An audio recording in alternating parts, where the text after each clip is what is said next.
महापापी का अंत। ओम नमः शिवाय। नमस्कार प्रिय दर्शकों, आज की कथा में आपको सुनाने जा रही हूँ कि कैसे शिव जी और पार्वती जी के विवाह की सूचना से तारकासुर डर गया और फिर कैसे उसने अपने अत्याचार को और भयंकर कर दिया। चंद्रदेव, सूर्यदेव और वायुदेव को बंदी बना लिया। देवी और अप्सराओं को भरी सभा में अपमानित किया और कैसे देवता अज्ञातवास में चले गए। फिर कैसे कार्तिकेय का जन्म हुआ, क्यों गंगा जी ने कार्तिकेय को सरकंडे के खेत में छोड़ा। फिर कैसे 6 कृतिकाएं कार्तिकेय की मां बनी, क्यों इंद्रदेव को कार्तिकेय मारने दौड़े, कैसे कार्तिकेय का शिव जी ने अभिषेक किया, माता पार्वती क्यों रोने लगी और कार्तिकेय को युद्ध में भेजने से क्यों मना कर दिया। फिर कैसे शिव जी ने उन्हें राजी किया। इसके बाद कैसे कार्तिकेय की सेना ने तारकासुर से युद्ध किया। वीरभद्र जी और इंद्र जी कैसे बेहोश हुए और फिर कैसे कार्तिकेय ने तारकासुर का वध किया। आइए आपको कथा विस्तार से सुनाती हूँ। देवी पार्वती और शिव जी के विवाह से पूरा देवलोक खुशियां मना रहा था कि तभी तारकासुर के खास सहयोगी शूरापदम ने आकर उसे सूचना दी कि महादेव ने विवाह कर लिया है देवी पार्वती से। तारकासुर एकटक देखने लगा तो शूरापदम ने फिर से कहा, हाँ महाराज, सूचना पक्की है। इतना सुनते ही तारकासुर के चेहरे का रंग उड़ गया। तभी उसके भाई सिंहान, कमलाक्ष, तारकाक्ष और विद्युन्माली आ गए। चारों भाइयों ने उसका मनोबल बढ़ाया, पर तारक ने कहा कि चिंता की बात अवश्य है, पर हम अब अपना अत्याचार और बढ़ा देंगे। वो इस लायक ही नहीं रहेंगे कि मुझसे बदला ले। उसने अपनी शक्तिशाली सेना को आदेश दिया कि कोई भी देवता या ऋषि मुनि कोई तप न कर सके, जितना हो सके सबको परेशान करे। इधर तारकासुर ने सूर्यदेव, चंद्रदेव और वायु को कैद कर लिया। सूर्यदेव से अपनी इच्छा से प्रकाश फैलाने का अधिकार छीन लिया। चंद्रदेव पर अमृत बरसाने पर रोक लगा दी और वायु को भी चलने से रोक दिया। इससे तीनों लोकों में हाहाकार मच गया। तारकासुर के सामने सभी देवता डरे सहमे रहते। वो देवियों और अप्सराओं को अपनी सभा में बुला अपमानित करने लगा, जबकि इंद्रदेव को उसने दर्शक बनाकर अपनी सभा में बिठाया। इधर परिस्थिति को बिगड़ता देख देवताओं ने मिलकर निर्णय किया कि शिव जी के बेटे के जन्म से लेकर उसके द्वारा तारकासुर का वध होने तक वो अज्ञातवास में रहेंगे। इसलिए सभी देवता अज्ञातवास में चले गए। शिव जी की ऊर्जा को धारण करना असंभव था, इसीलिए सभी देवताओं के आग्रह पर अग्निदेव ने उस ऊर्जा को ग्रहण किया, पर वो ऊर्जा के ताप और वेदना को सह न सके और तब शिव जी ने उस ऊर्जा को ऋषि पत्नी को सौंपने की सलाह दी। अगली सुबह तड़के 4 बजे जब ऋषि पत्नी स्नान करने आई तो वो जैसे ही अग्नि के पास बैठी तो अग्निदेव से ऊर्जा उसमें चली गई। गर्भ धारण होते ही पति ने उस पर चरित्रहीनता का आरोप लगा घर से निकाल दिया। वह ऋषि पत्नी हिमालय पर जाकर रहने लगी, पर उसे भयंकर वेदना हुई और कई हिस्सों में शिशु के अंग प्रकट हुए, जिन्हें पर्वत भी उनके भार को सह न सका और उसे गंगा में प्रवाहित कर दिया। गंगा जी ने दिव्य शिशु के तेज को नमन कर सभी अंगों को जोड़ दिया और उसका पालन पोषण करने लगी। शिशु जब बाल अवस्था में पहुंचा तो गंगा जी भी उसका ताप सहन न कर सकी और उसे बहाकर सरकंडे के खेत के किनारे छोड़ आई। उसी समय विश्वामित्र की नजर उस बालक पर पड़ी। विश्वामित्र उस बालक के तेज और ज्ञान से अचंभित हुए। वह बालक पहाड़ चढ़ने लगा और सभी राक्षसों को मार मार कर भगाने लगा। तबाही देख सब लोग डरकर भागने लगे। इसलिए इंद्रदेव उस बालक पर नाराज हुए तो वो उन्हें मारने उनके पीछे भागा, पर इंद्रदेव कहीं छिप गए और वो बालक देवी कृतिकाओं के बीच पहुंच गया। वो छह थी, सभी बालक के साथ खेलने लगी और उसे दूध पिलाने के लिए आपस में लड़ने लगी। तब बालक ने खुद के 6 मुख बना लिए और 6 कृतिकाओं का दूध पीने लगा।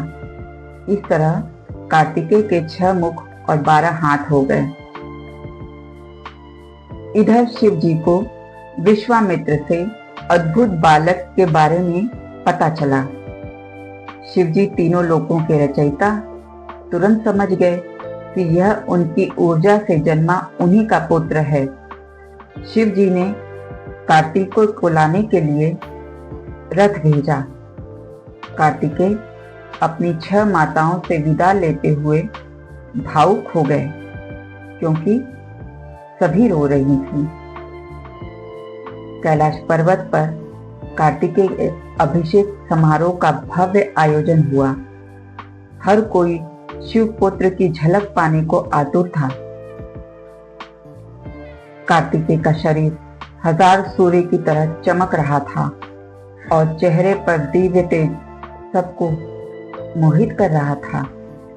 चारों दिशाओं में शंखों की आवाज गूंज रही थी। शिव जी ने कार्तिकेय को तीर्थों के पवित्र जल से स्नान कराया, अपने अनमोल आभूषण पहनाए और अपनी अद्भुत शक्तियां भी प्रदान की। माता पार्वती ने बेटे को गले लगाकर चिरंजीवी होने का आशीर्वाद दिया। वो अपनी ममता को कैसे और किस रूप में कार्तिकेय पर लुटाएं समझ नहीं आ रहा था। वो कार्तिकेय को बार बार गले लगाती और उसका माथा चूमती। ऐसा करते उनकी आंखें नम हो जाती।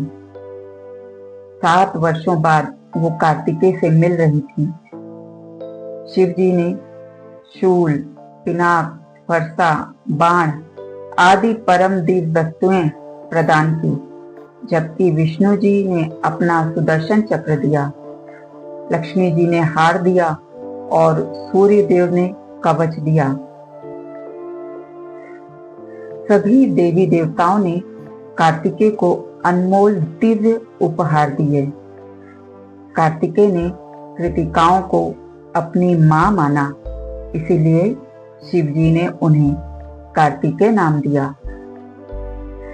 फिर सभी देवी देवताओं ने कार्तिकेय को अपना सेनापति घोषित कर दिया। अब कार्तिकेय तारकासुर से युद्ध की तैयारी करने लगे। शिव जी ने पुत्र को युद्ध में विजयी होने का आशीर्वाद दिया। तभी माता पार्वती भावुक हो गईं। उनकी आंखों से आंसू बहने लगे। वो बोली, जिस राक्षस ने देवताओं तक को हरा दिया, तीनों लोकों पर कब्जा कर लिया, देवता कुछ नहीं बिगाड़ पाए उसका, तो कैसे भेजूं अपने पुत्र को उससे युद्ध करने? कैसे भेजूं? फिर सबको देख बोली, मैं कार्तिकेय को युद्ध के लिए नहीं भेजूंगी। कार्तिकेय को गले लगाकर रोने लगी। इतना सुन सभी देवता हताश हो गए कि अब क्या होगा। कौन तारकासुर के अत्याचार से छुटकारा दिलाएगा। फिर शिव जी ने पार्वती जी को समझाया कि कार्तिकेय हमारे पुत्र होने के कारण महाशक्तिशाली हैं। उनके पास सभी दिव्य अस्त्र हैं और वो अवश्य विजयी होकर लौटेंगे। शिव जी के बार बार समझाने पर माता पार्वती कार्तिकेय को युद्ध में भेजने के लिए राजी हो गईं। सभी देवताओं के चेहरे खुशी से चमक उठे। ढोल नगाड़ों के साथ कार्तिकेय की सेना युद्ध के लिए रवाना हुई। तभी तारकासुर को इसकी सूचना मिली तो उसने भी हाथी, घोड़े, रथ और पैदल सैनिकों की सेना लेकर युद्ध के लिए सागर के संगम पर पहुंच गया। उसकी विशाल सेना को देखते ही सभी देवता डर गए। पर तभी एक आकाशवाणी हुई, डरो मत, आगे बढ़ो। शिव जी के पुत्र कार्तिकेय आपके सेनापति हैं। आप अवश्य विजयी होंगे। देवताओं का खोया हुआ मनोबल फिर लौट आया। युद्ध शुरू हुआ। तारकासुर के सैनिकों ने कार्तिकेय की सेना को भयंकर नुकसान पहुंचाया। चारों तरफ सिर कटकर गिरने लगे, खून की नदियां बहने लगीं। भूत, प्रेत और गीदड़ मांस खाने के लिए आ गए। युद्ध इतना भयंकर था कि पृथ्वी भी हिलने लगी। तारकासुर ने वीरभद्र जी पर भारी प्रहार किया और वो बुरी तरह घायल हो गए। वहीं विष्णु जी पर अपनी विशेष शक्ति का प्रयोग कर उन्हें भी बेहोश कर दिया। अब देवताओं का मनोबल बुरी तरह से टूट गया था।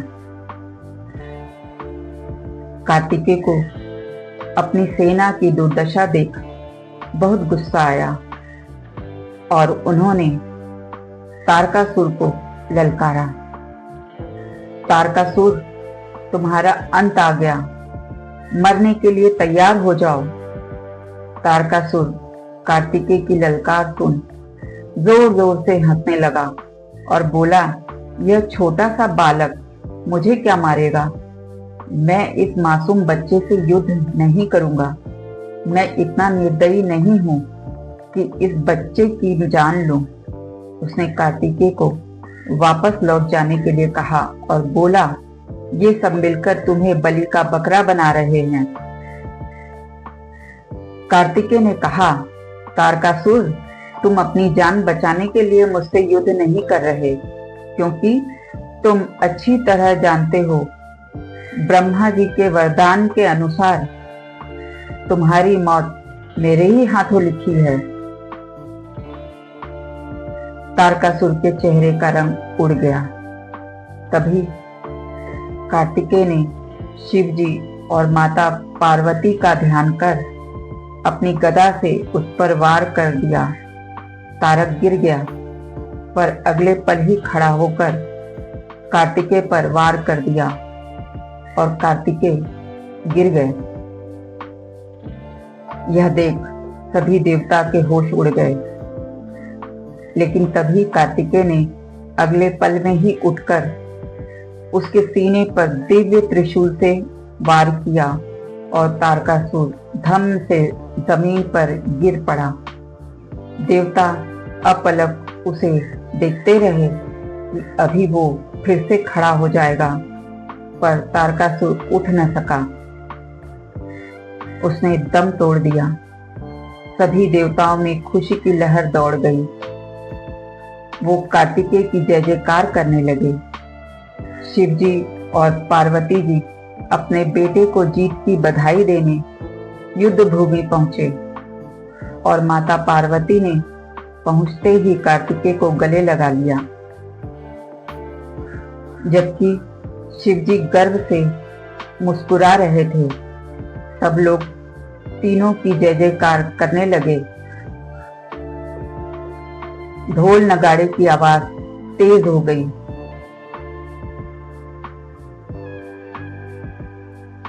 कथा का सार यह है कि हमारी तरह देवताओं को भी समय की प्रतीक्षा करनी पड़ती है। सभी देवी देवताओं ने कितने कष्ट सहे, अपमानित हुए, पर बहुत धैर्य और संयम रखा, तब जाकर अत्याचारी तारकासुर का अंत हुआ। इसका अर्थ यह है कि किसी भी बुराई को मिटाने में समय लगता है और समय आने तक हमें उसका सामना अपने दिमाग से करना है। दूसरा, कभी भी बुरे व्यक्ति को शक्ति नहीं देना है जिसका वो गलत उपयोग करे। यह कथा हमें यही सीख देती है। प्रिय दर्शकों, कृपया मेरे चैनल मून वीनस क्रिएशन को लाइक और सब्सक्राइब करें और बेल आइकन अवश्य दबाएं। अगले सप्ताह फिर मिलूंगी एक नई कथा के साथ, इसी दिन इसी समय, यानी सोमवार शाम 4 बजे। तब तक के लिए ओम नमः शिवाय।